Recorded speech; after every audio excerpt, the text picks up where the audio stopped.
मनसे अध्यक्ष राज ठाकरेंकडून मीनाताई ठाकरेंच्या पुतळ्याची पाहणी, ठाकरेंच्या शिवसैनिकांशी संवाद साधून घेतला घटनेचा आढावा।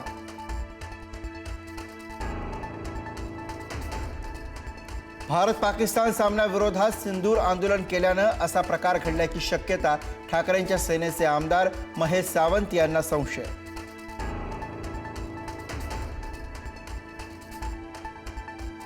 मीनाताईंच्या पुतळ्यावर रंग टाकल्यानंतर पोलीस तपासाला वेग, पोलिसांच्या 3 टीम करणार तपास। पुतळा असलेल्या परिसरातील सर्व इमारतींवरचे सीसीटीव्ही तपासले जाणार, आरोपींना तत्काळ पकडण्याचे प्रयत्न। पंतप्रधान मोदींच्या 75व्या वाढदिवसानिमित्त जगभरातील मान्यवरांकडून शुभेच्छांचा वर्षाव, डोनाल्ड ट्रम्प यांनी सुद्धा दिल्या शुभेच्छा। देशासह राज्यात ठिकठिकाणी विविध कार्यक्रमांचं आयोजन। पंतप्रधान नरेंद्र मोदी यांना वाढदिवसानिमित्त विविध क्षेत्रातील मान्यवरांनी दिल्या शुभेच्छा। देशाचा विकास मोदींच्या नेतृत्वात असाच होत राहावा अशा सदिच्छा।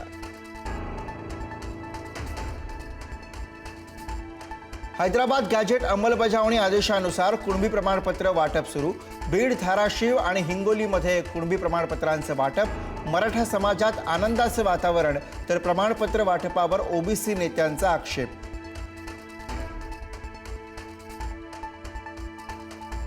मनोज जरांगे यांचं सरकारला दसऱ्यापर्यंतचा अल्टिमेटम, कुणबी प्रमाणपत्र पाहून निर्णय घेणार मनोज जरांगेंची माहिती। ज्यांना कुणबी प्रमाणपत्र मिळाले त्यांनी उद्या अंतरवालीला येण्याचं जरांगे यांचे आदेश। संभाजीनगरमध्ये मुख्यमंत्री फडणवीसांच्या भाषणावेळी गोंधळ, ओबीसींवर अन्याय होत असल्याचा आरोप करत घोषणाबाजी। मराठवाडा मुक्ती संग्राम दिनी घोषणाबाजी करणाऱ्यांना सुबुद्धी मिळो, फडणवीसांची प्रतिक्रिया।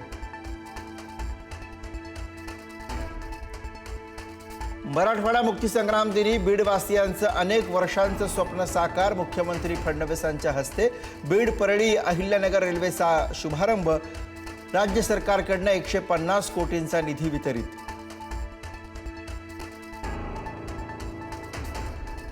ठाकरेंच्या शिवसेनेच्या मुंबईतील शाखा प्रमुखांची आज शिवसेना भवनात बैठक। आगामी पालिका निवडणुकीच्या पार्श्वभूमीवर उद्धव ठाकरे शाखा प्रमुखांना करणार मार्गदर्शन।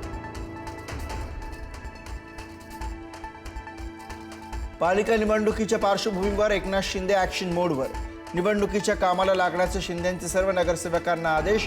पालिकेत महायुतीचाच भगवा फडकणार, शिंदेंनी व्यक्त केला विश्वास। अधिकाऱ्यांसमोर शेतकऱ्याची विहिरीत उडी मारून आत्महत्या, संभाजीनगरच्या पैठण तालुक्यातील खातगाव मधली घटना। आत्महत्येपूर्वीचा शेतकऱ्याचा व्हिडिओ समोर।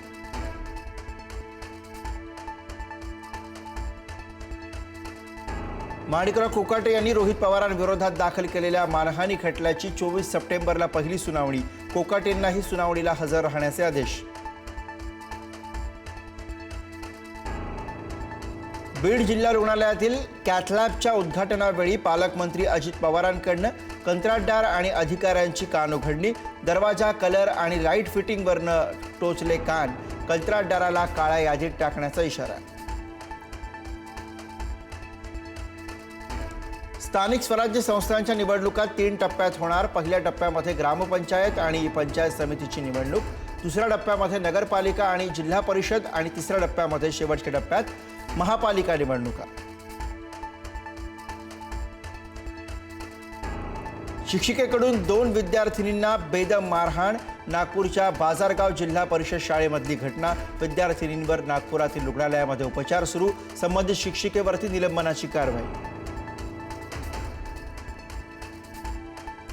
पुढचे 48 ते 72 तास महाराष्ट्रामध्ये परतीचा पाऊस, राजस्थान, पंजाब, हरियाणा आणि गुजरातमध्ये परतीचा पाऊस दाखल। कोकण आणि विदर्भामध्ये सोमवारपर्यंत पावसाचा मुक्काम। अंबाबाईच्या मूळ मूर्तीचं दर्शन संध्याकाळी 6 वाजेपर्यंत बंद। नवरात्रोत्सवाच्या पार्श्वभूमीवर संपूर्ण गाभारा पाण्यानं स्वच्छ केला, लांबून आलेल्या पर्यटकांसाठी केवळ मूर्तीचं दर्शन।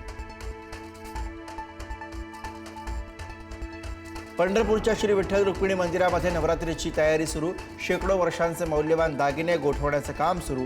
नवरात्रीच्या काळात विठ्ठल रुक्मिणीचं रूप खुलणार। संतश्रेष्ठ ज्ञानेश्वर माऊलींच्या समाधी मंदिरामध्ये रंगीबेरंगी फुलांची आकर्षक सजावट. इंदिरा एकादशी निमित्त आकर्षक सजावट. माऊलींचं मनोहरी रूप पाहण्यासाठी भाविकांची गर्दी.